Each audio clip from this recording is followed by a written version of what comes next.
დღეს 18 იანვარია, თქვენ უყურებთ კურიერი PS სანდრო კაჭახიძესთან და ავთო გვასალიასთან ერთად საღამო მშვიდობისა. საღამო მშვიდობისა 2026 წელი მსოფლიოში უპრეცედენტო სისხლის ხრით დაიწყო. 29 დეკემბერს მზარდი ინფლაციის და ეროვნული ვალუტის კოლაფსის გამო დაწყებული საპროტესტო აქციები უწყვეტად 2 კვირა გრძელდებოდა ირანის 585 ქალაქში. 1979 წლის ისლამური რევოლუციის შემდეგ ყველაზე მასობრივი გამოსვლები ირანის ხელისუფლებამ სისხლში ჩაახშო. დემონსტრანტები ამაოდელოდნენ იმ დახმარებას, რომელიც ამერიკის პრეზიდენტის განცხადებით თითქოს გზაში იყო. 19 დღეში ირანმა უმძიმესი ფასი გადაიხადა. 1000-ობით დაღუპული, 10,000-ობით დაკავებული და 100-ობით ადამიანი, რომლის სიცოცხლეც დღეს რეჟიმის პოლიტიკურ გადაწყვეტილებაზეა დამოკიდებული. ირანელი აქციის მონაწილეების დასახმარებლად შეერთებული შტატების სამხედრო ჩარევა არ მოხდა, თუმცა ექსპერტები ამბობენ, რომ მომავალში გამორიცხული არაფერია. პენტაგონმა რეგიონში დამატებითი სამხედრო ძალა გაგზავნა, ევროპამ საელჩოები დახურა. ირანი დღითიდღე უფრო ღრმად ექცევა საერთაშორისო იზოლაციაში. დაბრუნდება თუ არა პროტესტი ქუჩაში, რამდენ ხანს გაუძლებს რეჟიმი ფინანსურ და ეკონომიკურ კრიზისს, რამდენად რეალურია რეჟიმის ცვლილება ირანში, რატომ არ გადის მსოფლიო აქტიურ მოქმედებაზე. ნათია ჩეხერიასთან ერთად ვაგრძელებთ ამ თემაზე საუბარს. ნათია, საღამო მშვიდობისა. პირველ რიგში გითხარი, როგორია ცნობები ახლა ირანიდან და რა ხდება ირანის ქალაქებში? ირანის ქალაქებში ახლა არის სიჩუმე, ხალხის ნაცვლად ქუჩებში ეგრეთ წოდებული კალაშნიკოვებით შეიარაღებული რეჟიმის მცველებით განან და ხელისუფლება ტერიტორიას აკონტროლებს ასევე დრონების საშუალებითაც. სიჩუმე არ არის მხოლოდ ქალაქებში, არამედ მთელ ირანშია გამეფებული, რადგან მასშტაბური ინტერნეტ ბლოკადა ახლა ირანში. ინტერნეტი რეჟიმმა გათიშა 8 იანვარს და ამიტომ დონალდ ტრამპმა და ილონ მასკმა მიიღეს გადაწყვეტილება, რომ ირანის მოსახლეობის ნაწილს მაინც ქონოდა სტარლინკის საშუალებით ინტერნეტთან წვდომა, თუმცა ეს არის რა თქმა უნდა დროებითი გამოსავალი. მედიაში ვრცელდება ასევე ინფორმაცია, რომ ირანის ხელისუფლება გეგმავს ქვეყნის მოსახლეობის სამუდამოდ ჩახსნას გლობალური ინტერნეტიდან და ეგრეთ წოდებული ნაციონალური ინტერნეტის შეთავაზებას. რაც ნიშნავს მხოლოდ ერთ რამეს, რომ მოსახლეობა მოწყვეტილი იქნება დანარჩენ სამყაროს და ირანიდან მივიღებთ მხოლოდ იმ ინფორმაციას, რაც რეჟიმს სურს, რომ ჩვენ მივიღოთ. ნათია, ირანის სულელი ლიდერი პირდაპირ ადანაშაულებს დონალდ ტრამპს ქვეყნის შიდა საქმეებში ჩარევაში. აიათოლა ალი ხამენეი აცხადებს, რომ აქციები ირანში ამერიკის შეერთებული შტატების პრეზიდენტის წახალისებული იყო. მათ შორის საუბარი იყო სამხედრო ჩარევაზეც ამერიკის მხრიდან. და ასევე საინტერესოა, როგორია თეთრი სახლის პოზიცია დღეს, იმიტომ რომ ჩვენ ვნახეთ სახელმწიფო დეპარტამენტის დღევანდელი განცხადებაც, სადაც აღნიშნულია, რომ თუ ირანი ამერიკულ სამხედრო ობიექტებს თავს დაესხმება, ისლამური რესპუბლიკა ძალიან ძლიერ ძალას დაუპირისპირდება. აი აქედან გამომდინარე, როგორი არის თეთრი სახლის პოზიცია დღეს. აი ამ დაძაბული დღეების განმავლობაში ბევრს მსჯელობდნენ იმაზე, ამერიკა გამოიყენებდა თუ არა სამხედრო ძალას ირანის წინააღმდეგ.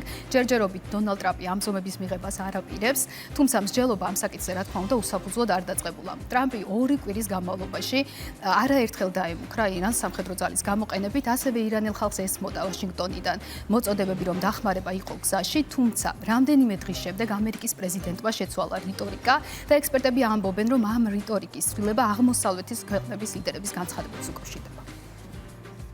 არავის დაურწმუნები ვარ, მე თვითონ დავარწმუნე ჩემი თავი. გუშინ უნდა ჩამოეხრჩოთ 800-მდე დემონსტრანტი და მათ ეს არ გააკეთეს. მათ ჩამოხრჩობა გააუქმეს. ირანის ამ გადაწყვეტილებას დიდი გავლენა ჰქონდა ჩემზე.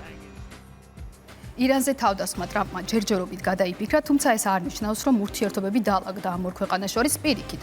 უფრო გამწვავდა, ამას მოწმობს ირანის უზენაესი ლიდერის ბოლო განცხადებაც, რომელშიც ის ამბობს, რომ ეს დემონსტრაციები ამერიკული შეთქმულების ნაწილია, რომ ირანში მსხვერპლზე პასუხისმგებელი პირადად არის დონალდ ტრამპი. ჩვენ შეგვიძლია ახლა მოვისმინოთ ლიდერების განცხადებები. ირანელი ხალხისთვის მიყენებული მსხვერპლისა და ზიანის გამო დონალდ ტრამპს დამნაშავედ მივიჩნევთ. ირანის წინააღმდეგ ბოლო ამბოხება იმით იყო განსხვავებული, რომ მასში ამერიკის შეერთებული შტატების პრეზიდენტი პირადად ჩაერია. ისრაელსა და ამერიკის შეერთებულ შტატებთან დაკავშირებულმა პირებმა არეულობების დროს რამდენიმე ათასი ადამიანი მოკლეს. ამერიკული ამბოხების მიზანი ირანის განადგურება იყო. ირანელმა ხალხმა ამბოხება დაამარცხა, ახლა მეამბოხეებიც უნდა დაამარცხოს. ის როგორც ქვეყნის ლიდერი დამნაშავეა ქვეყნის სრულ განადგურებასა და არნახულ ძალადობაში. იმისთვის რომ ქვეყანას ფუნქციონირება შეუნარჩუნო. მიუხედავად იმისა, რომ ეგ ფუნქცია ძალიან დაბალ დონეზეა, ხელისუფლებამ ქვეყნის სწორად მართვა უნდა შეძლოს. როგორც ამას მევაკეთებ ამერიკის შეერთებულ შტატებში და არა ათასობით ადამიანის მოკლით ხელისუფლების შესანარჩუნებლად.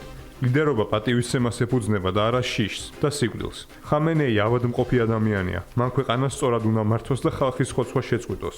ცუდი მართვის გამო მისი ქვეყანა მსოფლიოში ყველაზე უარესი ადგილია საცხოვრებლად.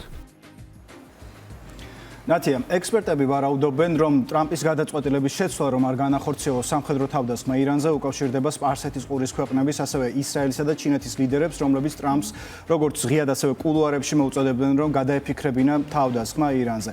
თვითონ ტრამპი ამას უარყოფს. რა ვიცით ამ ყველაფერზე? მართალია დონალდ ტრამპი უარყოფს, რომ მას არაფერი არ გადააფიქრებინეს, თუმცა ამის თითქმის არავის არ ჭერათ, რადგან მედიაში გავრცელდა ასეთი ინფორმაცია, რომ თეირანმა ახლო აღმოსავლეთში ამერიკის მოკავშირე ქვეყნები გააფრთხილა, რომ თუ ვაშინგტონი ირანს თავს დაესხმებოდა, მაშინ ირანის საპასუხოდ ამ ქვეყნების ტერიტორიაზე ამერიკის ბაზებს დაარტყამდა.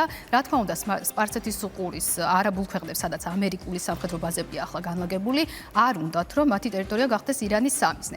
შესაბამისად, ისინი მოუწოდებდნენ დონალდ ტრამპს ამ დროის განმავლობაში, რომ არ ჩარეულიყო ირანის საქმეებში. ასევე ტრამპის გადაწყვეტილების შეცვლის ერთ-ერთ ფაქტორად განიხილავს New York Times-ი ისრაელის პრემიერთან საუბარს, როდესაც დონალდ ტრამპმა შეცვალა გადაწყვეტილება, ის ესაუბრა ნეთანიაჰუს. ეს რაც ითქვა მედიაში, თუმცა ჩვენ ასევე მოვისმინეთ საჯარო განცხადებებიც თურქეთის, ასევე ჩინეთის და რუსეთის ლიდერების ჩვენ შეგვიძლია ახლა მოვისმინოთ მათ. ვეწინააღმდეგებით ირანში სამხედრო ინტერვენციას. ირანმა თავისი შიდა პრობლემები დამოუკიდებლად უნდა გადაჭრას. სწორედ ამიტომ ჩვენი პრიორიტეტია თავიდან ავიცილოთ ნებისმიერი სიტუაცია, რომელიც ძალის გამოყენებას გამოიწვევს. ჩვენ ნამდვილად გვსურს, რომ პრობლემები დიალოგის გზით მოგვარდეს. ვფიქრობ, ირანში ფართომასშტაბიანი დესტაბილიზაცია რეგიონისთვის საფრთხის შემცველია. ირანში შექმნილ ვითარებასთან დაკავშირებით ჩვენ არაერთხელ გამოვხატეთ პოზიცია. ჩვენ მხარს ვუჭერთ და ვიმედოვნებთ, რომ ირანის მთავრობა და ხალხი შეძლებენ არსებული სირთულეების დაძლევას და სტაბილურობის შენარჩუნებას. ჩინეთისთვის მიუღებელია ძალის გამოყენება ან მუქარა საერთაშორისო ურთიერთობებში. ჩინეთი ეწინააღმდეგება ირანის შიდა საქმეებში ნებისმიერ გარე ჩარევას. რაც შეეხება რუსეთს, კრემლის ინფორმაციით ვლადიმერ პუტინი ირანის საკითხთან დაკავშირებით ესაუბრა ისრაელის პრემიერს, ასევე თქვა, რომ რეგიონში სტაბილურობა და უსაფრთხოება დიპლომატიური გზით უნდა მოგვარდეს და ასევე მზადყოფნა გამოთქვა, რომ თვითონ იქნება შუამავალი თუ ამის საჭიროებაც იქნება. ისრაელის პრემიერთან სატელეფონო საუბრის შემდეგ ვლადიმერ პუტინი ესაუბრა ასევე ირანის პრეზიდენტსაც.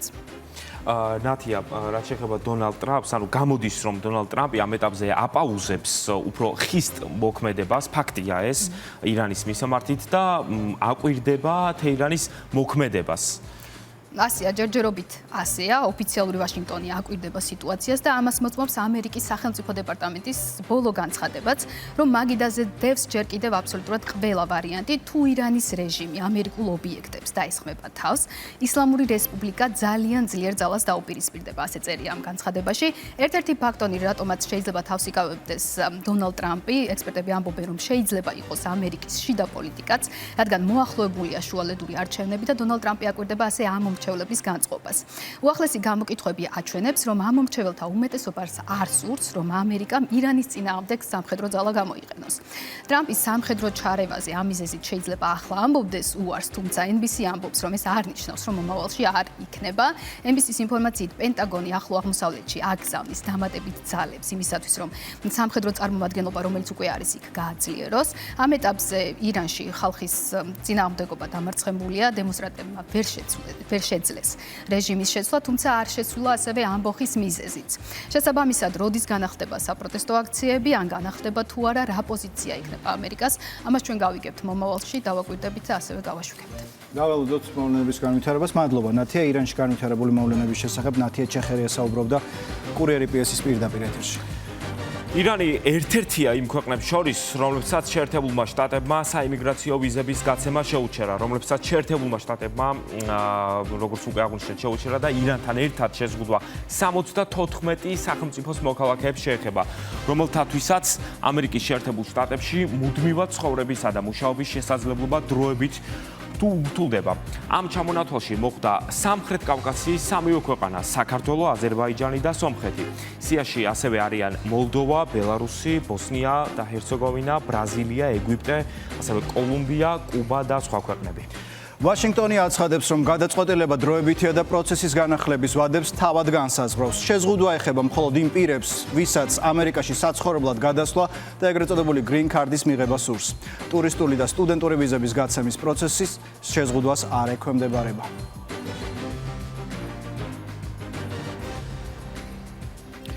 ამერიკა ისევ მომლაპარაკებლის როლში და ისევ ყურადღების ეპიცენტრშია. უკრაინული დელეგაცია უკვე შტატებშია, გეგმაშია შეხვედრები დონალდ ტრამპის წარმომადგენლებთან. განიხილავენ უკრაინის უსაფრთხოების გარანტიებს და ომის შემდგომი აღდგენის საკითხებს. თავად უკრაინაში კი ისევ კორუფციული სკანდალია. გამოძიება უკვე იმ პოლიტიკურ ფიგურამდე მივიდა, რომლებიც წლების განმავლობაში ძალაუფლების ცენტრს წარმოადგენდნენ. ყოფილი პრემიერ-მინისტრი იულია ტიმოშენკო, მოქმედი დეპუტატები და მმართველი პარტიის გავლენიანი წარმომადგენლები. ისინი ახლა ანტიკორუფციული უწყებების ფოკუსში არიან. ჩხრეკები, ამოღებული თანხები, ფარული ჩანაწერები და ბრალდებები დეპუტატების მოსყიდვაზე. ომში მყოფ ქვეყანაში ვითარებას კიდევ უფრო ამძიმებს. გამოძიებამ უკვე მოიცვა როგორც ოპოზიციური, ისე მმართველი გუნდის წევრები. ჩხრეკა ჩატარდა დავით არახამიას ოფისსა და საცხოვრებელ სახლში, ხოლო იულია ტიმოშენკოს პარტიის შტაბში უკრაინელი სამართალდამცველები გვიანღამით შევიდნენ. გამოძიების ვერსიით, საქმე ეხება კანონპროექტებზე მხარდაჭერის სანაცვლოდ გადახდილ ქრთამებს, სისტემას, რომელიც უკრაინის ხელისუფლებაში წლების განმავლობაში არსებობდა. ამ ფონზე სულ უფრო მეტი კითხვა ჩნდება, არის ეს რეალური ბრძოლა კორუფციის წინააღმდეგ თუ პოლიტიკური ველის გადანაწილება ახალი არჩევნების წინ. ფაქტია, რომ ომის პარალელურად უკრაინა კიდევ ერთ მძიმე გამოცდას გადის. ლუკა ჩანგელიესთან ერთად შეგვიძლია ახლა ჩვენ გავაგზავნოთ ამ თემაზე საუბარი. ლუკა, საღამომშვიდობისა. პირველ რიგში დავიწყოთ საუბარი ბოლო ამბებით, გულისხმობ მოლაპარაკებებს, მორიგი რაუნდი უნდა გაიმართოს შტატებში, ვინ წარმოადგენს უკრაინულ მხარეს და რა დევს მოლაპარაკების მაგიდაზე ამ ეტაპზე. ავტო სანდრო, საღამომშვიდობის 31 დეკემბერს, მაშინ როდესაც მსოფლიო ახალ წელს აღნიშნავდა, დონალდ ტრამპმა მედიასთან ერთადერთი კომენტარი გააკეთა. ამერიკის შეერთებული შტატების 47 პრეზიდენტმა თქვა, რომ 2026 წლისთვის მისი მთავარი მსურვილი იყო მთელ მსოფლიოში მშვიდობის დამყარება და სწორედ ამ პროცესს ვადევნებთ ახლა ჩვენ თვალყურს. ვხედავთ მსოფლიოში გეოპოლიტიკურ გადალაგებას, თუმცა დონალდ ტრამპისთვის უკრაინაში ომის დასრულების საკითხი კვლავ გადაუჭრელ ამოცანად რჩება. გვესმის გარკვეული განცხადებები, რომლებიც ერთმანეთთან საპირისპირო არგუმენტაციაში მოდის, მათ შორის ვხედავთ მაგალითად უკრაინის პოზიციას, რომელიც ამბობს, რომ დათმობებზე წავა, თუმცა ეს დათმობები არ ეხება ტერიტორიულ საკითხებს. მიუხედავად ამისა, თეთრი სახლი ახლა ჯიუტად და დაჟინებით ამბობს, რომ უკრაინამ სამშვიდობო შეთანხმებას ხელი უნდა მოაწეროს. სწორედ ამის განსახილველად არიან ახლა ჩასულები უკრაინელები ამერიკის შეერთებულ შტატებში. მაიამი უმასპინძლებს კვლავ შეხვედრას. ჩვენ ახლა პრინციპში შეგვიძლია ვნახოთ ის წარმომადგენლები, რომლებიც უკრაინულ დელეგაციას წარმოადგენენ. კირილო ბუდანოვი, ეს არის ადამიანი, რომელიც 6 წლის განმავლობაში მართავდა უკრაინის დაზვერვის სამსახურს. 2026 წელს ის გახდა უკრაინის პრეზიდენტის ადმინისტრაციის ხელმძღვანელი, თუმცა აქ ერთი საკმაოდ საინტერესო ნაწილი არის, რაზეც მოგვიანებითაც ვისაუბრებთ. კირილო ბუდანოვი ადრე სხვადასხვა გამოკითხვებით იყო მთავარი მეტოქე ვოლოდიმირ ზელენსკის იმ შემთხვევაში, თუ საპრეზიდენტო არჩევნები ჩატარდებოდა უკრაინაში. სხვადასხვა მედია საშუალებები წერენ, რომ ამ თანამდებობით და ამ ფორმით უკრაინის პრეზიდენტმა შესაძლო არჩევნების შემთხვევაში ჩამოიცილა მთავარი მოწინააღმდეგე და მეტოქე. მეორე არის რუსტემ უმეროვი, რომელმაც ამ დელეგაციაში უშუალოდ დაიკავა ანდრეი ერმაკის პოზიცია. ვიცით, რომ დელეგაციას ყოფილი პრეზიდენტის ყოფილი ხელმძღვანელი იყო მთელი ამ დროის განმავლობაში სათავეში დელეგაციისა, ხოლო მესამე პირი არის დავით არახამია და ეს არის ის, რაც ყველაზე დიდ კრიტიკას იწვევს საზოგადოებაში, რადგან დავით არახამია, რომელიც უმრავლესობას წარმოადგენს უკრაინის უმაღლეს საკანონმდებლო ორგანოში, ასევე არის კორუფციულ სქემებში ეჭმიტანილი პირი. თუმცა ვიდრე ამ საკითხზე გადავიდოდეთ და კორუფციის ნაწილს შევეხებოდეთ, მნიშვნელოვანია ვთქვათ, რა პოზიცია აქვს დონალდ ტრამპს, რაზეც ნაწილობრივ ვისაუბრე. შეერთებული შტატების 47 პრეზიდენტი ღიად ამბობს, მაგალითად გამოცემა როიტერთან, რომ ერთადერთი ადამიანი, ვინც უკრაინაში ომის დასრულებას ხელს უშლის, არის ვოლოდიმირ ზელენსკი, ხოლო ვლადიმერ პუტინი თანახმაა, რომ სამხედრო ინტერვენცია უკრაინის ტერიტორიაზე შეაჩეროს. ამაზე უკვე გასცა ვოლოდიმირ ზელენსკიმ პასუხი დონალდ ტრამპს და ახლა ჩვენ შეგვიძლია ომში მყოფი ქვეყნის პრეზიდენტის კომენტარი მოვისმინოთ. Україна ніколи не була უკრაინა არასოდეს ყოფილა და არც არასდროს იქნება მშვიდობის ხელის შემშლელი. ახლა ჩვენს პარტნიორებზეა დამოკიდებული, წავა თუ არა დიპლომატია წინ. დღეს უკრაინის დელეგაცია უკვე შტატებშია. დელეგაციის მთავარი ამოცანაა წარმოადგინოს სრული და ზუსტი სურათი იმისა, თუ რა ხდება რეალურად და რა შედეგები მოაქვს რუსულ დარტყმებს. ამ ტერორის შედეგებს შორისაა დიპლომატიური პროცესის დისკრედიტაცია. ადამიანები კარგავენ დიპლომატიის რწმენას, ხოლო რუსული თავდასხმები მუდმივად ძირს უთხრის დიალოგის იმ მცირე შესაძლებლობებსაც კი, რაც მანამდე არსებობდა. ამერიკულმა მხარემ ეს უნდა გააცნობიეროს. ასევე საჭიროა პროგრესი იმ სამშვიდობო დოკუმენტებთან დაკავშირებით, რომლებიც მზადების პროცესშია. რუსტემ უმეროვი, კირილო ბუდანოვი და დავით არახამია კიევის დროით საღამოსკენ მათი შეხვედრების შესახებ პირველ ცნობებს მოგვაწვდიან. რაც შეეხება ამერიკის შეერთებული შტატების დელეგაცია, შეგვიძლია ვთქვათ, რომ შემადგენლობა უცვლელია. სხვადასხვა მედია საშუალებები იმ ადამიანებს, რომელთა ვინაობასაც ჩვენ ახლა გავიგებთ და ასევე შეგვიძლია ვნახოთ, უწოდებენ მძიმე артиლერიას, რომელიც დონალდ ტრამპს ყავს სხვადასხვა კრიზისული სიტუაციების მოსაგვარებლად. ეს არის დანიელ დრისკოლი, რომელიც წარმოადგენს ამ შემთხვევაში ამერიკის შეერთებული შტატების არმიას, ჯარედ კუშნერი, დონალდ ტრამპის სიძე და პირადი ხმა სხვადასხვა მოლაპარაკებებზე. კუშნერი ატარებს იმ პოლიტიკას, რაც ამერიკის შეერთებული შტატების 47 პრეზიდენტს სურს, ის არის მტკიცე, კრიტიკული და ხშირ შემთხვევაში სწრაფად ახდენს ხოლმე კრიზისულ სიტუაციებში რეაგირებას. სტივ ვიტკოფი კი არის ადამიანი ალბათ, რომელიც შეერთებული შტატების პრეზიდენტის პოსტზე ხელმეორედ დონალდ ტრამპის მოსვლის შემდეგ ყველაზე მეტჯერ შეხვდა ვლადიმერ პუტინს. ის ხშირად სტუმრობს კრემლს, ხშირად ელაპარაკება ომში მყოფი ქვეყნის მოწინააღმდეგეს ვლადიმერ პუტინს და ამბობს, რომ ამ კრიზისის მოგვარება პუტინთან კომუნიკაციის გარეშე შეუძლებელია. ლუკა, ერთ-ერთი მომლაპარაკებელი ამ შემთხვევაში უკრაინის მხრიდან დავით არახამია შენც აღნიშნე, რომ უკრაინაში კორუფციული სკანდალის ახალი ფიგურანტია და მასთან ერთად ნაბუს გამოძიების ფოკუსში მოექცა იულია ტიმოშენკოც. რას ედავებიან ამ პოლიტიკოსებს? იულია ტიმოშენკოსა და დავით არახამიას შემთხვევაში საუბარი არის მოსყიდვაზე, კონკრეტული ადამიანებისა, რომლებიც მუშაობენ უმეტეს შემთხვევაში უმაღლეს საკანონმდებლო ორგანოში და ხშირ შემთხვევაში საუბარია დეპუტატების მოსყიდვაზეც. რაც იმას ნიშნავს, რომ მაგალითად დავით არახამია და ასევე იულია ტიმოშენკო, რომელიც ადრეც იყო კორუფციულ საქმეებში ბრალდებული, კონკრეტულ პირებს კანონპროექტებისთვის ხმის მიცემის სანაცვლოდ თანხას უხდიდნენ. რაც შეეხება ნაბუს, რომელიც ანდრო ახლა შენახსენე, ეს არის საკმაოდ მნიშვნელოვანი ორგანიზაცია, რომელსაც როგორც რიგი ანალიტიკოსები, ასევე კრიტიკოსები დასავლეთის ძალების გაძლიერებისა უკრაინაში მიიჩნევენ როგორც ორგანიზაციას, რომელიც გარედან იმართება და ეს არც არის აზრს მოკლებული, რადგანაც მაგალითად ნაბუს ყავს კონკრეტული დონორი ორგანიზაციები, მას არ შეუძლია უარი თქვას იმ დავალებებზე, რომელსაც შეიძლება ამერიკის შეერთებული შტატები მას აძლევდეს, ყოველ შემთხვევაში კულუარულად ასე ამბობენ, პარალელურ რეჟიმში თანამდებობაზე ნაბუს ხელმძღვანელისა პირებს ირჩევს ექსპერტთა ჯგუფი, რომლებიც ასევე დონორი ორგანიზაციების მიერ არის არჩეული, შეეხება NGO-ებს, რომლებიც ორგანიზაციას აფინანსებენ, ესენი არიან ხშირ შემთხვევაში ამერიკისა და ევროკავშირის მიერ დაფინანსებული NGO ორგანიზაციები. ამ შემთხვევაში ალბათ უფრო ევროკავშირის მიერ, რადგანაც ამერიკის შეერთებულმა შტატებმა ძირითად შემთხვევაში დაფინანსებები ამ კუთხით შეაჩერა. ჩვენ ახლა ვხედავთ სამ ადამიანს, ეს არის ანდრეი ერმაკი, რომელიც როგორც უკვე გითხარით, იკავებდა უკრაინის პრეზიდენტის ადმინისტრაციის ხელმძღვანელის პოსტს, იულია ტიმოშენკო და დავით არახამია. აღვნიშნეთ უკვე ის, რომ დეპუტატების საქმე ამ შემთხვევაში სხვა ნაწილს ეხება, ხოლო რაც შეეხება ანდრეი ერმაკს, ჩვენ ახლა მგონი გვაქვს შესაძლებლობა, რომ ვნახოთ ჩაბნელებული კიევის კადრები.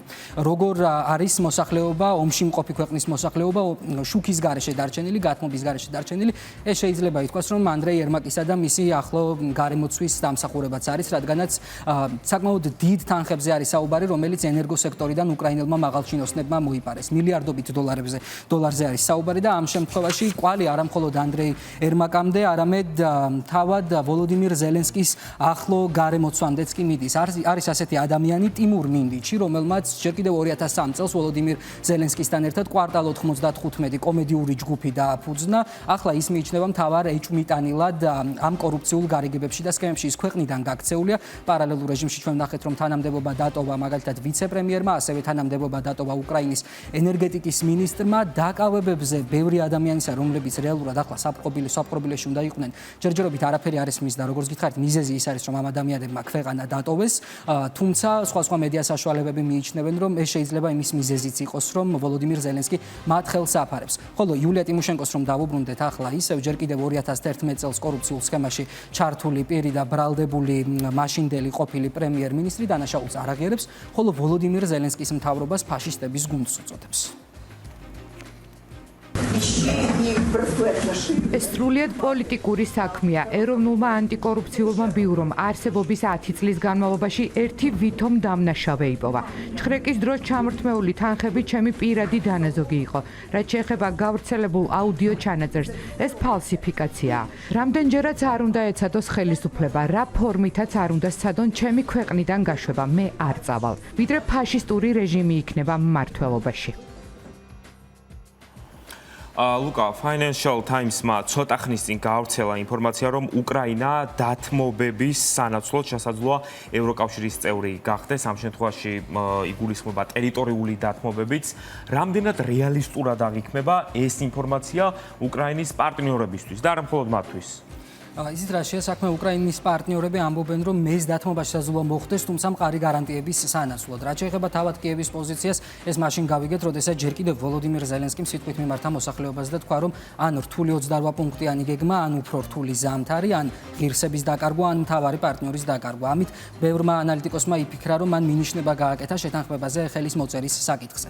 რაც შეეხება უფრო გარე რაკურსს, დონალდ ტრამპი არ დათმობს ამ შემთხვევაში სიტუაციას, არ დათმობს, რომ ვოლოდიმირ ზელენსკიმ სამშვიდობო შეთანხმებას ხელი არ მოაწეროს. სწორედ ამას ახლა უკრაინის გარშემო მყოფი სახელმწიფოები, მათ შორის ის ქვეყნები, რომლებიც ღიად ამბობენ, რომ მაგალითად უკრაინაში ომის დაწყების დროს დასავლეთის და სხვა ფაქტორებს სურვილი ჰქონდათ, რომ საქართველოს ომში ჩაეთრიათ, ამბობენ, რომ ამ შემთხვევაში უკრაინა რჩება წაგებულ პოზიციაში, რადგანაც მთელი 4 წლის განმავლობაში ოფიციალური კიევი ამბობდა, რომ ის გახდებოდა ნატოს წევრი. ახლა ამერიკის შეერთებული შტატები ამბობს, რომ უკრაინა ნატოს წევრი ვერ გახდება. უკრაინა ამბობდა, რომ ის დაიბრუნებდა რუსეთის მიერ ოკუპირებულ ტერიტორიებს, თუმცა ახლა მისი პარტნიორები ამბობენ, რომ მან ეს ტერიტორიები უნდა დათმოს. შესაბამისად, მოკლედ შეგვიძლია ეს სიტუაცია შევაფასოთ, როგორც დასავლელი რიგი ქვეყნები ამბობენ, ეს ხელშეკრულება არის უპირობო კაპიტულაციის დოქტრინა, ხოლო რას ამბობენ მაგალითად ქართველი პარლამენტარები და დეპუტატები, რომლებიც დიდი ხანია ამ მოვლენებს აკვირდებიან, ახლა ჩვენ შეგვიძლია მოვისმინოთ. მოსახლეობა, რომელიც 4 წელი ამ კოშმარში ცხოვრობს, ფაქტობრივად დღეს ეუბნებიან, რომ იგივე ტიპის ხელშეკრულებას და კიდევ უფრო ცუდ პირობებს უნდა მოვაწეროს ხელი, ვიდრე ომის დაწყებიდან 2 კვირაში იყო ეს შესაძლებელი, როდესაც რუსული და უკრაინული მხარე სტამბულში შეთანხმდნენ, მიაღწიეს შეთანხმებას, რა დროსაც უკრაინა მილიონჯერ უკეთეს სიტუაციაში იმყოფებოდა, ვიდრე დღეს იმყოფება და რომელიც შეთანხმება ჩაშალა ბორის ჯონსონმა, ამაზე პირდაპირ ღია ზელენსკის ადმინისტრაციას პირველ რიგში კორუფცია არის ამორალური და სამარცხვინო საქციელი, მაგრამ 100-ჯერ უფრო ამორალურია, როდესაც ქვეყანა ომში იმყოფება, საშინელი კადრები ვიხილეთ, სასახლეებში ოქროს უნიტაზები ჰქონდათ დამონტაჟებული და ასე შემდეგ. თვითონ ევროკომისიის ანგარიშშივე პირველ ადგილზე ყველაზე კორუმპირებულ ქვეყნებში არის უკრაინა, მეორე ადგილზე არის მოლდოვა. მაგრამ როდესაც გაფართოების ანგარიში წარადგინეს, მაგ შემთხვევაში რატომღაც ეს მუხლი გამოტოვეს. საქართველოსთან მიმართებაში და სხვა ქვეყნებთან მიმართებაში ეს მუხლი იყო, მაგრამ უკრაინის და მოლდოვის შემთხვევაში, მხოლოდ ამ ორი ქვეყნის შემთხვევაში ორი მუხლი მთლიანად ამოიღეს. ეს იყო კორუფციის მუხლი და ეს იყო ადამიანის უფლებების დარღვევის მუხლი. იქიდან გამომდინარე, რომ კარგად იციან თუ რა სიტუაციაში არის ამ ორივე მიმართულებით უკრაინას და მოლდოვაც და მიიღეს ესეთი რაღაცა შოკის მომგვრელი გადაწყვეტილება. ჩვენ ხედავთ, რომ 4 წლის თავზე უკრაინამ მიიღო დაკარგული ტერიტორიები, დანგრეული ეკონომიკა, მილიონობით გაქცეული ადამიანი უკრაინიდან, 100,000-ობით დაღუპული ადამიანი, ბუნდოვანი მომავალი და რაც მთავარია, უარი ნატოში გაწევრიანებაზე.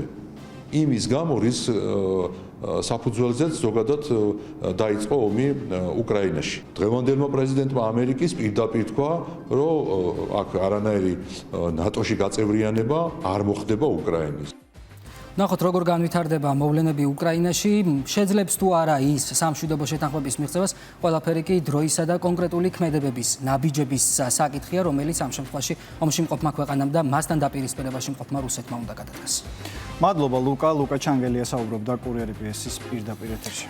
მადლობა ლუკა. სამართლებრივი დავა ბრიტანული მაუწყებლის წინააღმდეგ. BBC-ს პასუხის გასაცემა 8 დღე რჩება. სწორედ ამ ვადაში უნდა დააფიქსიროს ბრიტანულმა საზოგადოებრივმა მაუწყებელმა პოზიცია საქართველოს ხელისუფლების საჩივარზე, რომელიც ჟურნალისტური სტანდარტების დარღვევასა და ცილისწამებას ეხება. BBC-მ საჩივარი განხილვაში უკვე მიიღო. ქართული მხარის მოთხოვნა უცვლელია. BBC-მ უნდა აღიაროს შეცდომა, საჯაროდ მოიხადოს ბოდიში და ამოიღოს ყველა მასალა, სადაც საქართველოს ხელისუფლებას დემონსტრანტების წინააღმდეგ ქიმიური იარაღის გამოყენებაში ადანაშაულებენ. წინააღმდეგ შემთხვევაში ხელისუფლება მზად არის სამართლებრივი ბრძოლა ჯერ ბრიტანეთის მარეგულირებელ ორგანოში, შემდეგ კი საერთაშორისო სასამართლოში გააგრძელოს. დავა უკავშირდება BBC-ს საგამოძიებო ფილმს, სადაც მაუწყებელი ამტკიცებდა, რომ თბილისში საპროტესტო აქციების დაშლის დროს გამოყენებული იყო ბრომბენზილციანიდი, ეგრეთ წოდებული კამიტი. სწორედ ამ მტკიცების უსაფუძვლობას ედავება ქართული მხარე ბრიტანულ მედიას და აცხადებს, რომ ასეთი ბრალდება არა მხოლოდ უარგუმენტო და ცილისმწამებლური სიცრუე, არამედ ქვეყნის საერთაშორისო რეპუტაციასაც აზიანებს. საჩივარი სრულად ეყრდნობა BBC-ს სარედაქციო პრინციპებს, ბრიტანეთის კომუნიკაციის ბიუროს მაუწყებლობის კოდექსს, ასევე ადამიანის უფლებათა ევროპული სასამართლოს პრაქტიკას, რომელიც მკაფიოდ ადგენს, რომ მძიმე ბრალდებების გავრცელებისას ჟურნალის ეკისრება უმაღლესი სიზუსტის, გადამოწმებისა და სამართლიანობის ვალდებულება. ჩვენი საჩივრით მოთხოვნილი გვაქვს. პირველი, ფილმისა და მასთან დაკავშირებული მასალების აღება შესაბამისი პლატფორმებიდან. მეორე, BBC-ს მხრიდან საჯარო და მკაფიო ბოდიშის მოხდა. ფაქტობრივი საფუძვლების გარეშე ვარაუდისა და მტკიცებისთვის თითქოს საქართველოს სამართალდამცავ ორგანოებმა გამოიყენეს კამიტი. ფაქტობრივი საფუძვლის გარეშე ინფორმაციის გავრცელებისთვის თითქოს საქართველოს სამართალდამცავ ორგანოებმა ფიზიკური ძალა გამოიყენეს იმ პირობებში, როდესაც შეკრებების მონაწილეები მასზე თავდასხმას არ ახორციელებდნენ. ფაქტობრივი საფუძვლის გარეშე გაკეთებული მტკიცებისთვის თითქოს ქართული ოცნების ინტერესები რუსეთის ინტერესებთან თანხვედრაშია. ფაქტობრივი საფუძვლის გარეშე ინფორმაციის გავრცელებისთვის თითქოს ქართული ოცნების საპატიო თავმჯდომარე მონაწილეობდა ძალადობრივი შეკრებების დაშლის შესახებ გადაწყვეტილებებში. დიდი ბრიტანეთის კანონმდებლობის შესაბამისად დაწესებულია გასაჩივრების თანმიმდევრობა, რომლის მიხედვითაც დაზარალებულმა ჯერ უნდა მიმართოს თავად მედიას, რაც ჩვენი გუშინდელი საჩივრით გავაკეთეთ, თუ BBC თავად არ გამოასწორებს დარღვევას, შემდეგი ეტაპი არის ბრიტანეთის კომუნიკაციების ბიუროსადმი მიმართვა. თუ იქაც არ მოიფვა დარღვევა, ამის შემდეგ გვექნება შესაძლებლობა მიმართოთ დიდი ბრიტანეთის სასამართლოს. საქართველოს წინააღმდეგ ამ საძაგელი კამპანიის მხილებისთვის ჩვენ ყველა სამართლებრივ საშუალებას გამოვიყენებთ, მათ შორის ადამიანის უფლებათა ევროპულ სასამართლოსადმი მიმართვის უფლებას. დღეს ევროკავშირის 27 ქვეყნის ელჩები საგანგებო შეხვედრას გამართავენ და დონალდ ტრამპის მიერ ევროპის ქვეყნების წინააღმდეგ სავაჭრო ტარიფების დაწესების გადაწყვეტილებაზე იმსჯელებენ. გუშინ შეერთებული შტატების პრეზიდენტმა 10%-იანი ტარიფები დააწესა იმ ევროპული ქვეყნებისთვის, რომლებმაც მხარი დაუჭირეს დანიის ტერიტორიულ მთლიანობას და სამხედროები გაგზავნეს გრენლანდიაში. ვაშინგტონი აცხადებს, რომ ტარიფები ძალაში მანამდე დარჩება, ვიდრე გრენლანდია ამერიკის შეერთებული შტატების იურისდიქციაში არ გადავა. ამ წუთებში ვრცელდება ნატოს წევრი ევროპის 8 ქვეყნის ერთობლივი განცხადება, სადაც აღნიშნულია, რომ ტარიფების მუქარა ტრანსატლანტიკურ ურთიერთობებს ძირს უთხრის, რომ ქვეყნები დანიასა და გრენლანდიას ხალხს სრულ სოლიდარობას უცხადებენ და მზად არიან ამერიკის შეერთებულ შტატებთან ჩაერთონ დიალოგში, რომელიც სუვერენიტეტისა და ტერიტორიული მთლიანობის პრინციპებს დაეფუძნება. როგორც ნატოს წევრებს გვაქვს ვალდებულება, რომ გავაძლიეროთ არქტიკის უსაფრთხოება. მოკავშირეებთან ერთად ჩატარებული დანიური წვრთნები არქტიკული გაძლიერება ამ საჭიროებას პასუხობს. ის არავისთვის საფრთხეს არ წარმოადგენს, აღნიშნულია განცხადებაში. ტარიფები ძირს გამოუთხრის ტრანსატლანტიკურ ურთიერთობებს და გააჩენს სახიფათო დაღმავალი სპირალის საფრთხეს. ჩინეთს და რუსეთს ალბათ ბედნიერი დღე აქვთ. მოკავშირეებს შორის არსებული უთანხმოებით სწორედ ისინი სარგებლობენ. ამის შესახებ პლატფორმა X-ზე წერს ევროკავშირის უმაღლესი წარმომადგენელი საგარეო საქმეთა და უსაფრთხოების პოლიტიკის საკითხებში კაია კალასი. ევროპელი ლიდერები სულ უფრო ხშირად საუბრობენ სტრატეგიულ გაურკვევლობაზე. ამის სიმბოლური გამოხატულებაა ევროკავშირის საგარეო პოლიტიკის ხელმძღვანელის კაია კალასის განცხადება, რომ მსოფლიოში არსებული მდგომარეობის გათვალისწინებით დალევის დაწყებისთვის კარგი დრო დადგა. ეს სიტყვები ბევრისთვის იმ პოლიტიკური რეალობის მეტაფორად იქცა, რომელშიც დღეს ევროკავშირი იმყოფება. ბოლო პერიოდში ევროპელი ლიდერები სულ უფრო ღიად საუბრობენ იმაზეც, რაც აქამდე წარმოუდგენლად მიიჩნეოდა რუსეთთან დიალოგის შესაძლო განახლებაზე. სანდრო სანაიას რეპორტაჟი. ევროპა სერიოზული გამოწვევის წინაშე დგას. უკრაინაში ომი უკვე 4 წელია გრძელდება. პარალელურად იძაბება ურთიერთობები ევროკავშირსა და შეერთებულ შტატებს შორის. ხოლო ჩრდილოეთში არქტიკის რეგიონში გეოპოლიტიკურად ცხელი წერტილი ჩნდება. ამ ფონზე ევროკავშირის საგარეო პოლიტიკის ხელმძღვანელმა კაია კალასმა ევროპარლამენტარებთან პირადი საუბრისას აღნიშნა, რომ სოფლიოში არსებული მდგომარეობის გათვალისწინებით შესაძლოა დალევის დაწყებისთვის კარგი დრო იყოს. განცხადება კარგად ასახავს იმ მძიმე პოლიტიკურ რეალობას, რომელშიც დღეს ევროპელი ლიდერები გადაწყვეტილებების მიღებას ერთიანი სტრატეგიის დეფიციტისა და განსხვავებული ინტერესების პირობებში ცდილობენ. ევროკავშირის საგარეო პოლიტიკის ხელმძღვანელმა კაია კალასმა კონფიდენციალურად განუცხადა კანონმდებლებს, რომ სოფლიოში არსებული მდგომარეობა შესაძლოა კარგი მომენტი იყოს სმის დასაწყებად. კალასის სიტყვებმა ევროკავშირის შიგნით აქტიური განხილვა გამოიწვია. საუბარი შეეხებოდა არა კონკრეტულ პოლიტიკურ გადაწყვეტილებებს, არამედ ზოგად გეოპოლიტიკურ ვითარებას, რომელშიც ევროკავშირის საგარეო პოლიტიკა დღეს ფუნქციონირებს. ევროპელი ლიდერები არ მალავენ, რომ არსებული კრიზისების ერთდროულად მართვა, უკრაინის ომი, შეერთებულ შტატებთან ურთიერთობები და უსაფრთხოების ახალი რისკები ბრიუსელისთვის სულ უფრო რთული ხდება. უკრაინაში ომის დაწყებიდან 4 წელი გადის. მიუხედავად ევროკავშირის, შეერთებული შტატებისა და ნატოს მხრიდან ფართომასშტაბიანი ტექნიკური და ფინანსური მხარდაჭერისა, ევროპის შუაგულში კონფლიქტი კვლავ აქტიურ ფაზაში რჩება. ევროპელი ლიდერები სულ უფრო ღიად საუბრობენ იმ ეკონომიკურ და სოციალურ გავლენებზე, რასაც რუსეთ-უკრაინის ომი ევროკავშირის ქვეყნებზე ახდენს. იზრდება თავდაცვის ხარჯები, ენერგეტიკული და ინფლაციური რისკები კი საზოგადოებრივ უკმაყოფილებას ამძაფრებს. ევროკავშირის შიდა არასტაბილურობაზე მიუთითებს ევროკომისიის პრეზიდენტის ურსულა ფონ დერ ლაიენის მიმართ დაწყებული მორიგი იმპიჩმენტის პროცედურა. მიუხედავად იმისა, რომ მისი რეალური გადაყენება ნაკლებად მოსალოდნელია, თავად პროცესი შიდა პოლიტიკურ დაძაბულობასა და ინსტიტუციურ სისუსტეს აჩვენებს. ევროპელ ლიდერებს შორის იზრდება შეშფოთება, რომ შიდა უთანხმოებების საგარეო პოლიტიკის ეფექტიანობაზეც აისახება. ამ ფონზე ევროპის წამყვანი ქვეყნების ლიდერები სულ უფრო ხშირად საუბრობენ რუსეთთან ურთიერთობების გადახედვაზე. საფრანგეთის პრეზიდენტი ემანუელ მაკრონი და იტალიის პრემიერ-მინისტრი ჯორჯია მელონი რუსეთთან დიალოგის განახლების ინიციატივით გამოდიან. ისინი თვლიან, რომ გრძელვადიანი უსაფრთხოება მუდმივი კონფრონტაციის პირობებში ვერ მიიღწევა. რუსეთთან ურთიერთობების შესახებ დისკუსიას ახალი ბიძგი მისცა გერმანიის კანცლერის ფრიდრიხ მერცის განცხადებამაც, რომ რუსეთი ევროპული ქვეყანაა და მასთან ურთიერთობების აღდგენა და გრძელვადიანი ბალანსის ძიება აუცილებელია. თუ ჩვენ შევძლებთ მშვიდობისა და თავისუფლების დაბრუნებას ევროპაში, თუ საბოლოოდ მივაღწევთ ხანგრძლივ ბალანსს ჩვენს უდიდეს ევროპელ მეზობელ რუსეთთან, რადგან რუსეთი არის ევროპული ქვეყანა, თუ იქნება მშვიდობა, თუ თავისუფლება გარანტირებული იქნება, თუ ამ ყველაფერში წარმატებას მივაღწევთ, ქალბატონებო და ბატონებო, მაშინ ევროკავშირი და ჩვენ, გერმანიის ფედერალური რესპუბლიკა კიდევ ერთ გამოცდას გავივლით და 2026 წლის შემდეგ მომავალს თავდაჯერებით შევხედავთ. განსხვავებული პოზიცია აქვს დიდ ბრიტანეთს. ლონდონში თვლიან, რომ რუსეთთან ურთიერთობების ნებისმიერი გადახედვა მხოლოდ უკრაინაში ომის დასრულებისა და კიევის ინტერესების სრული გათვალისწინების შემდეგ შეიძლება განიხილებოდეს. ბრიტანეთის ხელისუფლება ხაზგასმით აღნიშნავს, რომ მოსკოვთან ნაადრევი დიალოგი ევროპისთვის სტრატეგიულ სისუსტედ შეიძლება იქცეს. მაშინ, როდესაც ევროპის ლიდერები რუსეთთან დიალოგის შესაძლებლობებზე საუბრობენ, გრენლანდია და არქტიკის რეგიონი ევროატლანტიკური სტრატეგიული ინტერესების კვეთის წერტილად ყალიბდება. გრენლანდია იქცა ევროპის კიდევ ერთ გეოპოლიტიკურ ცხელწერტილად, რომელსაც ტრამპის ადმინისტრაცია სტრატეგიულ პრიორიტეტად მიიჩნევს არქტიკის რეგიონში მოწინააღმდეგეების, ჩინეთისა და რუსეთის შესაკავებლად. არქტიკის რეგიონი მნიშვნელოვანია ახალი საზღვაო მარშრუტების კონტროლის, იშვიათი მინერალური რესურსებისა და სამხედრო ინფრასტრუქტურის თვალსაზრისით, მათ შორის საჰაერო თავდაცვისა და სადაზვერვო სისტემებისთვის. თეთრი სახლის განცხადებით განიხილება ყველა ვარიანტი: კუნძულის შესაძენად ფინანსური გარიგება, დიპლომატიური მოლაპარაკებაც და სამხედრო ჩარევაც.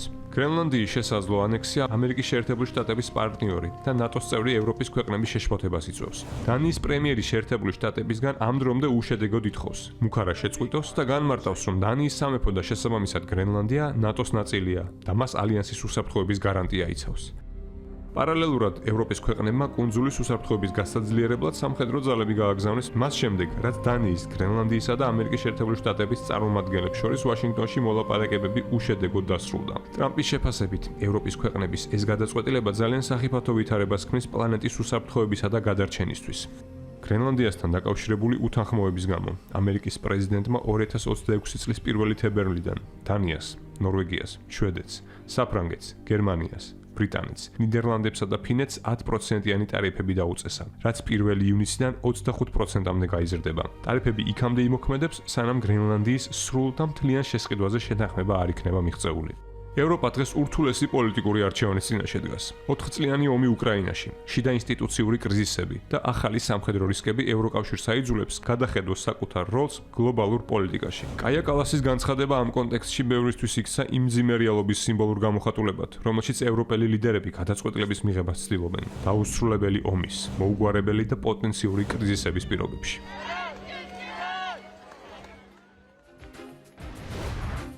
10 საუკუნის წინ აშენებული ტაძარი და იშვიათი ფრესკები, კურიერი პიესის უნიკალური კადრები იკვის წმინდა გიორგის ეკლესიიდან. რა შემოინახა მე-11 საუკუნის ტაძრის კედლის მხატვრობამ? 35 წელი სამაჩაბლოში ომის დაწყებიდან წელიწადნახევრიან გამოუცხადებელ ომს 10,000-მდე ქართველი და ოსი ეროვნების საქართველოს მოქალაქის სიცოცხლე ემსხვერპლა. 100,000 ადამიანი საკუთარ ქვეყანაში დევნილად იქცა. ლიახვის ხეობელების უთქმელი ისტორიები 35 წლის შემდეგ და ომგამოვლილი ადამიანების ტრაგედია. არიამ შანშიაშვილისა და ზურაბ ნერგაძის რეპორტაჟში.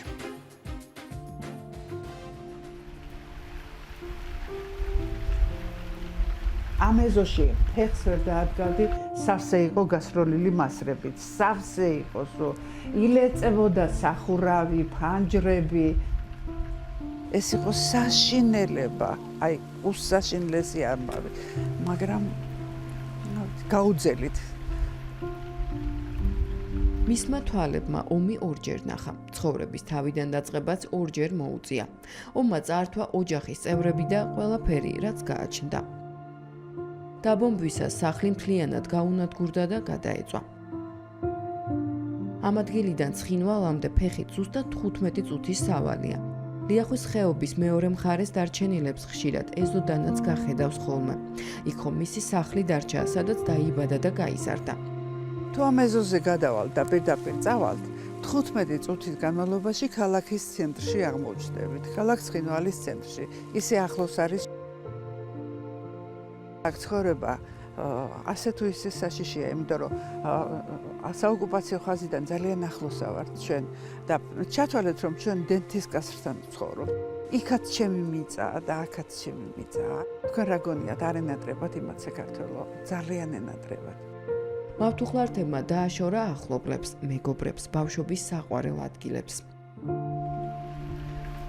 სოფლის გზა აქ მთავრდება, საქართველოს ხელისუფლების მიერ კონტროლირებად ტერიტორიაზე. აქედან რამდენიმე ნაბიჯში უკვე რუსული ბლოკპოსტია.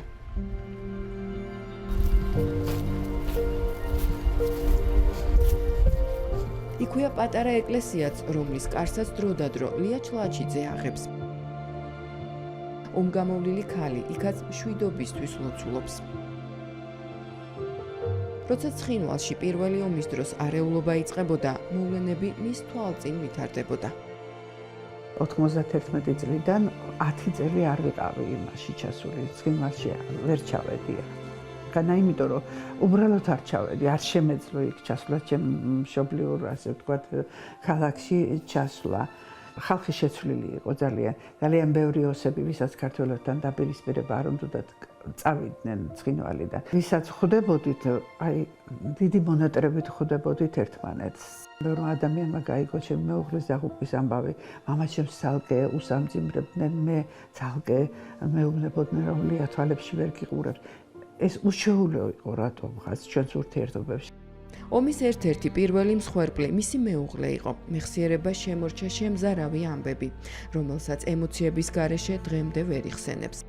არ დამავიწყდება არასოდეს 23 ნოემბერი. უამრავი ხალხი მოაწყდა ერგნეთის მისადგომებთან, ჩემი სახლის ეზოს გარეთ გადაღმა, სავსე იყო სულ თბილისიდან ჩამოსული ხალხი. ცუდად აღიქმებოდა ეს ძალიან, თითქოს თავდასხმისთვის მოდიოდნენ. იყო ადამიანების გადაცემები, იყო პროვოკაციები ძალიან. თელმა მსოფლიომ გაიგო ხეზე როგორ ააკრეს მერაბ მინდიაშვილი და როგორ შეუნთეს ცეცხლი და დაწვეს. ჩვენთან ახლოს ცხოვრობდა ვინმე მიდოდაშვილი. დაიჭირეს, სასტიკად აწამეს, პირში ჩაუყარეს ქვიშა, ჩაუყარეს ქვები.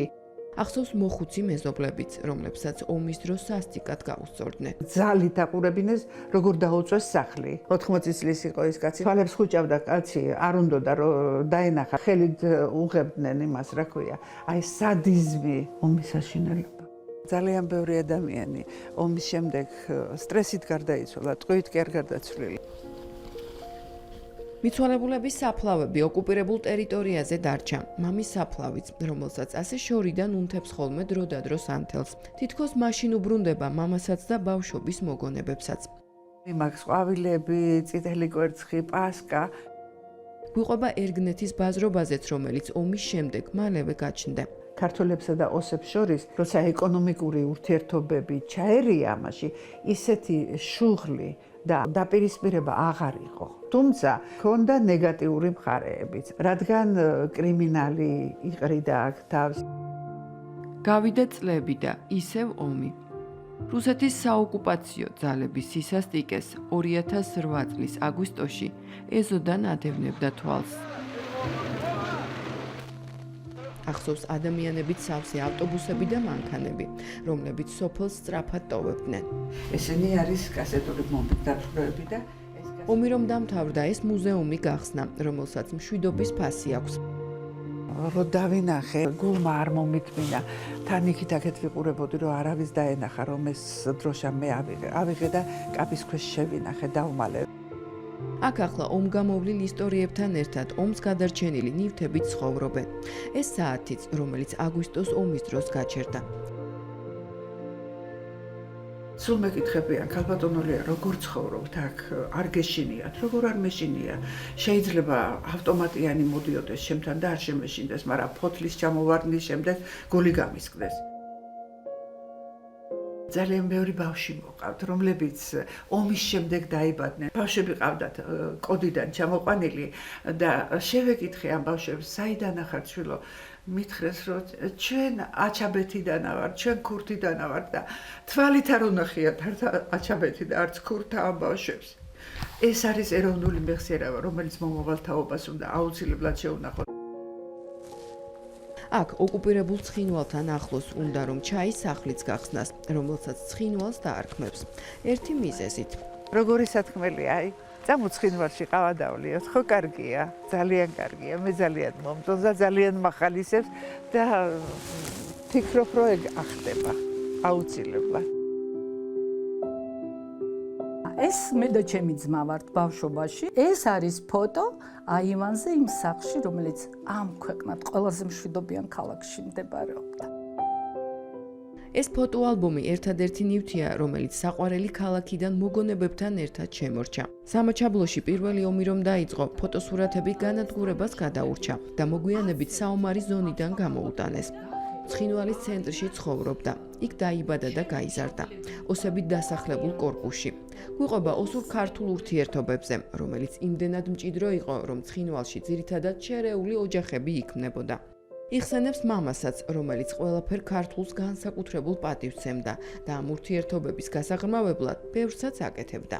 ყოველთვის როცა რაღაც ძალიან ქართული ხდებოდა, დავუშვათ ტელევიზიით. აი დავუშვათ მღეროდა ჰამლეტ გონაშვილი. იმას დამჯდარი არასოდეს უყურებდა. ამას არასოდეს აკეთებდა, ის ფეხზე იდგა. თუმცა ეს კარგი წლები მალევე მძიმე ამბებმა ჩაანაცვლა და ცხინვალში საომარი მოქმედებები დაიწყო.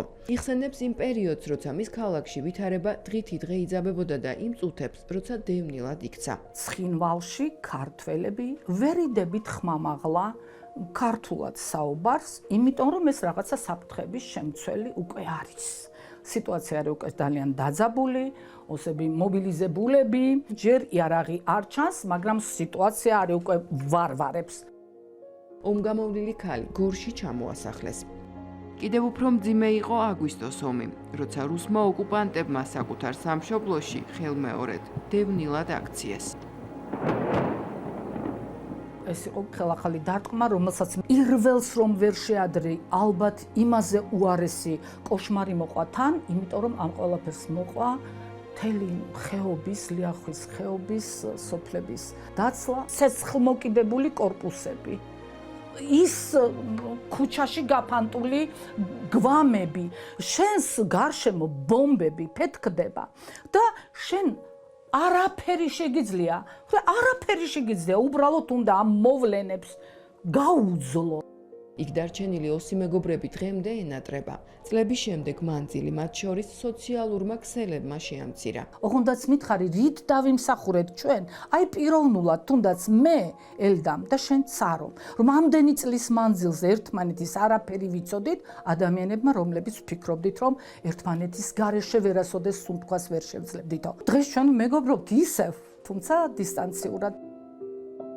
დრონიდაც დაინახავენ ალბათ. რო აქ ხალხი ცხოვრობს და არ არის დაცლილი მთლად სოფელი. უცვლელია ახალი წლის მთავარი სურვილიც. ჩემი ოცნება ცხინვალში კიდევ ერთხელ გავისწრო. და როცა ახალი წლის მთავარი სურვილი და ნატრო აუხდებათ, ზუსტად იციან მშობლიურ ქალაქში დაბრუნებულები პირველს რას გააკეთებენ. რამდენიმე ადამიანი დავკარგი ამ დევნილობაში, რომელსაც პირობა მივეცი, რომ თუ მოხდებოდა ისე, რომ მე მოვესწრებოდი ცხინვალში დაბრუნებას, იმიწას ვემთხოვდი და მისი სახელითაც ამას გავაკეთებდი და ვიტყოდი. ჩვენ დავბრუნდით. ამას გავაკეთებდი ძალიან ბევრი იმ ქართველის სახელით, რომელიც დღეს სამწუხაროდ აღარ არის და ამას თვითონ ვეღარ გააკეთებს.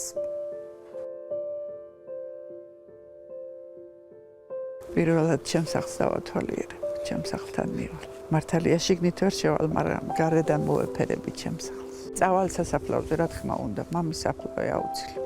არ მოვკვდები მანამდე სანამ მაგას არ შევისრულებ. ისრულდება, ვიცი.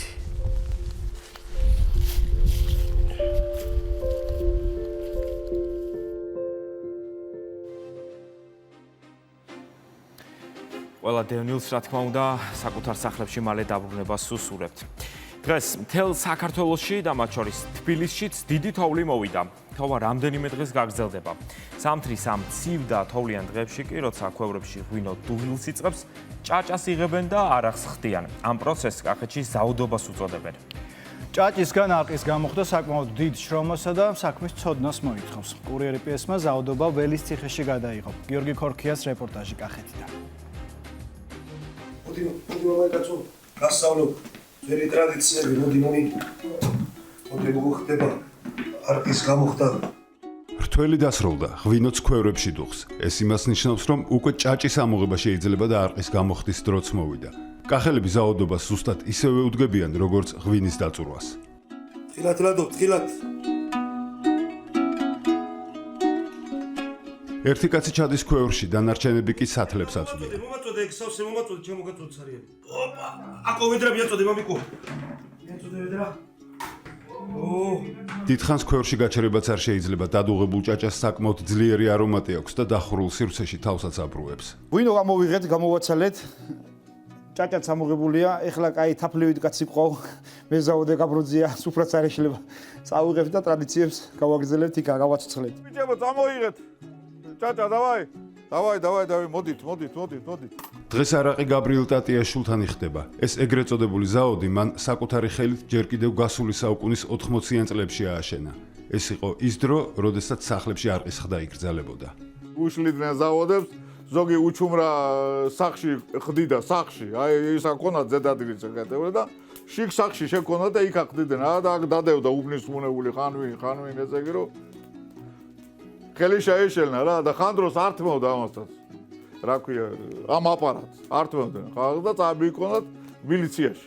თავდაპირველად ყურძნის ჭაჭა დიდ ქვაბში იყრება, რომელსაც შემდეგ ზარქუშს ახურავენ. მაქსიმალურად უნდა იყოს დაცული ჰერმეტულობა. შემდეგ უკვე ყენდება მილი, რომელიც გასაციებელ მოწყობილობას უკავშირდება. ბოლოს ცეცხლსაც დაანთებენ და იწყება არყის ხდა. კახეთში იგივე ტრადიცია ზაოდი აშენება. ჯერ მოტანა ჭაჭის, ყურძნის, მერე ჭაჭა. ბოლო რო იტყვიან მოსავალია ჭაჭა კახეთში. ყურძნი ესა არყის გამოხდა უკვე. ერთხელ დანთებული არყის სახტელი შეიძლება დღეების განმავლობაში არ განელდეს. არყის გამოსახტელად ყველას თავისი რიგი აქვს და გაბროძიასაც საქმე არ ელევა. ზაოდობაზე ხალხი აი ეხლა უყურე მე მუშაობდი, იცი როგორ? რომ კლიენტი მოდიოდა, გამოუხდიდი ჭაჭა და ჩემ რაც მეკუთვნოდა, მეს ვიღებდი ამას რა. და აი ეს გამოხდა, შეშით რომ უხდია რა. თუ ჩემი იყო, ვიღებდი 6 მეხუთე. 6 მეხუთე რას ანიშნავს? 6 ლიტრაში 1 ლიტრა ჩემი იყო და 5 ლიტრა იმ პატრონისა. თუ იმისი იყო შეშავს, ნაკლებს ვიღებდი მაშინ. მილიდან პირველი არყის წამოსვლას დაახლოებით 1 საათი სჭირდება. ეს დროც ტყუილად არ იკარგება. არ არსებობს ზაოდობა ნამდვილი კახური მწვადისა და შარშანდელი ღვინის ჩამოსხმის გარეშე. ეზოშიც ყველას თავისი საქმე აქვს. ამასობაში სახლელი ბოლომდე გახურდა და არაყიც წამოვიდა. ვინც ამ საქმეში ბოლომდეა ჩართული, სასმელის სიძლიერეს გრადუსის საზომის გარეშე წხვდება. გრადუსი უნდა იყო 52. მაგას მე ვშინჯავ 52. მე არც ხელსაწყობა არაფერი არ მაქვს. თვალით რომ მივხედა უკვე გეტყვი რომ აი ეს არის იმდენიანი და მე მოიტანეთ ისა საშინჯი და შეამოწმეთ სწორია თუ არა. ასევე არსებობს მარტივი ტესტიც. ბოლო პროცესია ამისი, რომელიც წაჭავხდი ჩვენ და ძალა უკვე აქვს თუ არა, უბრალოდ გრადუსი. მაგის გამო ვაკეთებთ აი ასეთ რა ქვია მეთოდს. ეს ცხელია კლავი ზარფუშის მომდევნო და ვასხავთ იმას რა ქვია რომ გავიგოთ რომ ძალა აქვს თუ არა სპირტიანობა. თუ სპირტიანობა არ აქვს არა ესე იგი არ აინტერესებთ. როცა სპირტიანობა აქვს და უნდა გავაგრძელოთ პროცესი ისეო გამოხდის. სხვათა შორის უკვე არაყ გამოხდილი ჭაჭაც არ იკარგება. მასაც თავისი მომხმარებელი ყავს. ბიჭო კლავენ ბიჭო ერა არის ბიჭო ზოთა შორდა და კარ მეგეცხაი. ციგო აი ქვია ვაყირებთ აი. ციგო. დაიღეს.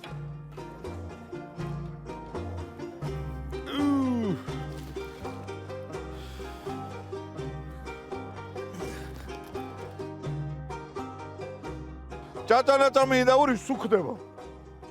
კახეთში ესია საერთოდ. თუ გამოუღდელი დაუყარე, დაითრობა და გამოუღდელი არ ითრობა. გემო უკვე უფრო არამატულია, იმიტომ რომ ყურძნის ჭაჭას ჭამს და წიფსას. ესია.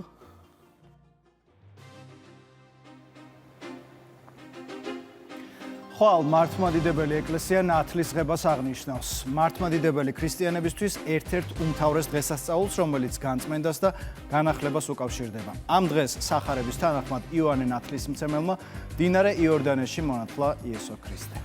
დღეს იკვის წმინდა გიორგის ეკლესიის მე-11 საუკუნის უნიკალურ ფრესკებზე მოგითხრობთ. ეს ტაძარი შიდა ქართლის ერთ-ერთი მნიშვნელოვანი, თუმცა ნაკლებად ცნობილი ძეგლია. იკვის ტაძარში წმინდა გიორგის უიშვიათესი ფრესკაა შემონახული. წმინდანი წარმოდგენილია არა მხოლოდ როგორც რელიგიური პერსონა, არამედ როგორც ჩვენი ქვეყნის ეროვნული სიმბოლო, მფარველი და განმათავისუფლებელი. ანი გენებაშვილის რეპორტაჟი. ქვის კედლებში ჩაბეჭდილი მრავალი საუკუნის ისტორიის ძიებას იკვის ტაძრამდე მივყავართ. თაობიდან თაობას გადაცემული რწმენით ნაკსოვი.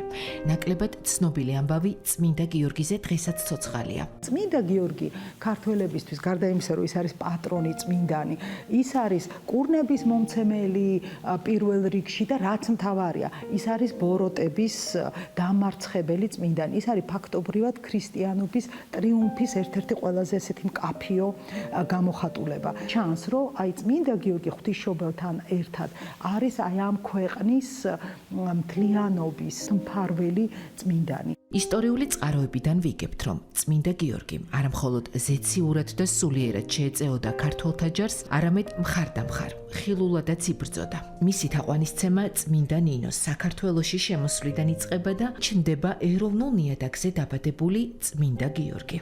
წმინდა გიორგის გაქართველების ბრჭყალებში რო ვთქვათ, ტენდენცია განსაკუთრებით კარგად ჩანს ალბათ ვაჟა-ფშაველას პატარა ლექსში, სადაც უკვე ფიგურირებს არა უბრალოდ წმინდა გიორგი, არამედ საქართველოსთვის ყველაზე ერთ-ერთი კულტივირებული თეთრი გიორგი, რომელიც გამოიხსნის ყმას, ფშაվել ყმას ლეკების ტყვეობიდან, რაც პრაქტიკულად გულისხმობს უკვე იმ დროინდელი რეალობის ასახულობას. მორგება, თუნდაც ტოპონიმების, თუნდაც სახელების, უკვე პრაქტიკულად ეროვნული წმინდანის მნიშვნელობას ანიჭებს წმინდა გიორგის ჩვენს რეალობაში. გველეშაპის მლახვრელი, მეომარი, გამომხსნელი, გაჭირვებულის მფარველი ბოროტებას ამარცხებს. იბადება თავისუფლება. პირველად ხდება სწორედ ქართულ ხელოვნებაში, პირველად ის ისახება ჰადიშის წმინდა გიორგის ეკლესიის მოხატულობაში, რომელიც მე-12 საუკუნის დასაწყისით თარიღდება და ლიტერატურაშიც ჩნდება დაახლოებით ამ პერიოდში მე-11 საუკუნეში. ყველაზე ფართოდ ბიზანტიაში მაინც გველეშაპის მლახვრელის იკონოგრაფიაა გავრცელებული. მისი ცხოვრების, სცენების გამოსახულებების დიდი ნაწილი მე-12-მე-13 საუკუნით თარიღდება. ჩვენ გვაქვს ორი ესეთი შედარებით მოკლე და გავრცობილი რედაქცია.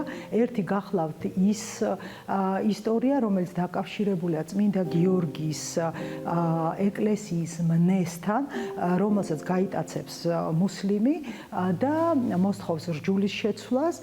ის კი უარს იტყვის და სანაცვლოდ ძალიან მძიმე სამუშაოზე განაწესებს და ის წმინდა გიორგის ევედრება და სწორედ წმინდა გიორგის დღესასწაულზე წმინდა გიორგი მას დააბრუნებს ეკლესიაში. ეს არის ის ვერსია, რომელიც გვხვდება მაგალითად ბოჭორმის წმინდა გიორგის სრულებით შესანიშნავ მოხატულობაში. ვარიანტები ბევრია. შინაარსი ერთი. სასწაული ძალით გაჭირვებულს, უიმედოს, უმწეო მდგომარეობაში მყოფს უნდა შეეწიოს. მეორე რედაქცია, რომელიც ფაქტობრივად ფეხს იკიდებს უფრო აქტიურად საქართველოში, ეს არის ეგრეთ წოდებული ეს ლეონის ნადიმის სცენა, აქ შემოდის ესეთ მთავარ პერსონად ვინმე ლეონი, მხედართ მთავარი, რომელიც ცხოვრობს პაფლაგონიაში და როდესაც მუსლიმები გამოჩნდებიან, ის უნდა წავიდეს თავისი სამშობლოს დასაცავად, მაგრამ არის ძალიან მხცოვანი. ამის გამო მის სანაცვლოდ მიდის მისი შვილი, რომელსაც ტყვედ აიყვანს მუსლიმი და ასევე განაწესებს სამზარეულოში სამუშაოდ და ლეონი და მისი ცოლის ვედრების შედეგად წმინდა გიორგი მოევლინება თეთრი ცხენით და გამოიტაცებს მას მუსლიმების ტყვეობიდან და დააბრუნებს ლეონის ნადიმზე. ჟანრული ელემენტები გვხვდება სუფრის ნაწილშიც, შოთის პური, წითელი ღვინო მინის ჭურჭელში. მეცნიერები თანხმდებიან, რომ ეს ეპიზოდი ჯვაროსნებთან წმინდა მიწაზე არსებული ქართული მონასტრების გზით შედის. წმინდა გიორგის ყველაზე ფართოდ გავრცელებული იკონოგრაფია არის დიოკლეტიანეს მლახვრელობა, რაც გვხვდება სხვა ქვეყნებშიც, მაგრამ ასე სისტემურად ნამდვილად არ არის. და აი თქვათ ბატონი გიორგი ჩუბინაშვილი, რომელიც იყო შესანიშნავი მკვლევარი, მას აქვს კიდევაც ეს, რომ აი ეს დიოკლეტიანე არის არა უბრალოდ ბოროტების და წარმართობის სიმბოლო, არამედ დაუშვათ პოლიტიკური მტერი. იკვის წმინდა გიორგის ეკლესიაში ფრესკებს პირვანდელი სახე აღარ აქვს, მაგრამ 10 საუკუნის შემდეგაც ყველა დეტალის გარჩევა შესაძლებელია. ჩვენი ქვეყნის მთლიანობის, მფარველის ფრესკებში, ჩრდილებში, კონტურებად შემორჩენილ სილუეტებში, არა მხოლოდ ხატი, არამედ რწმენაა. რწმენა, რომ სასწაულები არსებობს.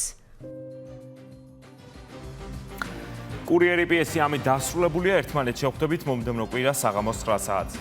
თქვენ კი დარჩით რუსთავი 2-ზე, დღეიდან ჩვენს არხზე თომა ჩაგალიშვილის ახალი პროექტი ღამე მუზეუმში იწყება. ნახვამდის.